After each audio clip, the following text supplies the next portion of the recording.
जी, शास्त्रों के अनुसार हर गृहस्थ को अपनी जीविका का 10% धर्म कार्यों के लिए निकालना चाहिए। महाराज जी, यदि पति कंजूस सा हो तो मतलब उसके धन से 10% चोरी कर सकती हूँ? वो चोरी उसके लिए मंगलकारी होगी।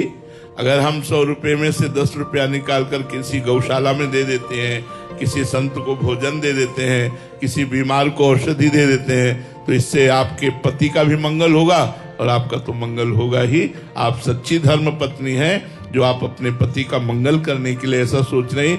इसे चोरी नहीं कहते, क्योंकि अर्धांगिनी हो तो पति की हर संपत्ति पर आपका अधिकार है। चोरी उसे कहते हैं जो दूसरों की वस्तु ली जाती है। आप अपनी वस्तु का दान कर रहे हैं, क्योंकि पति आपके हैं तो पति की संपत्ति आपकी है और आप अपनी संपत्ति का दशांश दे रहे, इसलिए वो चोरी नहीं, वो धर्म है जिसमें पति का भी मंगल होगा और आपका भी मंगल होगा। अब आपको हम कल की बात बता रहे हैं। बार बार एक बात हमारे अनुभव में आ रही थी। इन लोगों से कहा जो सेवा में थे, कहा ए भाई, भगवान की कृपा के बिना 5 बार भी आप राम राम कृष्ण कृष्ण नहीं कह सकते। 5 मिनट 5 घंटा भजन की तो बात जाने दो, 5 बार भी आप राम कृष्ण हरि नहीं बोल सकते।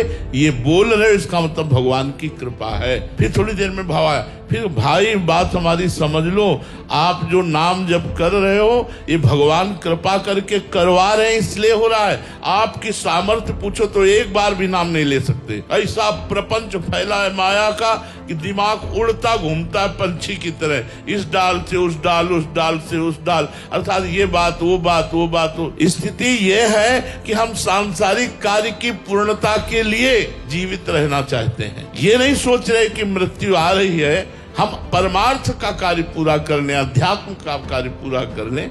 तो अहम जनित जो साधना है वो भगवत तत्व का न बोध होने देती न प्रेम होने देती है। जब कृपा जनित बात आ जाती है तो मोक्ष मूलम गुरु कृपा और भगवत कृपा से प्रेम प्राप्त हो जाता है। ऐसा महापुरुषों का। हम तो अपने परिवार का पोषण करते हैं, कमाई करके कुल कर्म का पालन करते हैं, तो क्या हमारा कल्याण नहीं होगा? बोले नहीं, क्योंकि नर्तन केवल इतना ही पालन करने के लिए नहीं मिला। भगवत स्मरण करते हुए अपने परिवार का भगवत स्वरूप मानकर पोषण करो। प्रभु का नाम जप करते हुए कर्म करो और कर्म को भी भगवान को समर्पित कर दो, तब वो बात बनेगी। कुल कर्मों से सत्य वस्तु हाथ नहीं लगती।